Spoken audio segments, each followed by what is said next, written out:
السلام علیکم ورحمۃ اللہ وبرکاتہ۔ ایک بزرگ حج کے سفر پر گئے۔ ایک جگہ سے گزر رہے تھے، ان کے ہاتھ میں ایک تھیلا تھا۔ اس میں ان کے پیسے تھے۔ ایک چور ان کے ہاتھ میں سے وہ تھیلا چھین کر بھاگ گیا۔ کافی دور جا کر اس کی آنکھوں کی بینائی اچانک زائل ہو گئی۔ اس چور نے رونا شروع کر دیا۔ لوگوں نے پوچھا، بھائی کیا ہوا؟ کہنے لگے، میں نے ایک آدمی کا تھیلا چھینا ہے، وہ کوئی بڑا اچھا بندہ لگتا ہے۔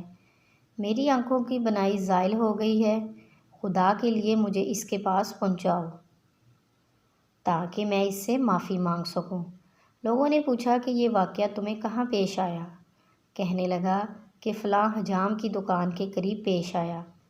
لوگ اس کو اس دکان کے پاس لے کر آئے اور حجام سے پوچھا کہ اس طرح کا آدمی یہاں سے گزرا ہے، آپ اسے جانتے ہو؟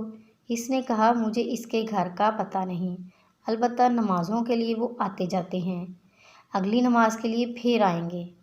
یہ لوگ انتظار میں بیٹھ گئے تو اس چور نے جان کر ان کے ہاتھ پکڑ لیے کہ مجھ سے غلطی ہو گئی، گناہ ہوا، نادم ہوں، شرمندہ ہوں، میری بینائی چھن گئی ہے، آپ اپنے پیسے واپس لے لیجئے اور مجھے معاف کر دیجئے تاکہ اللہ تعالیٰ بھی میری بینائی کو ٹھیک کر دے۔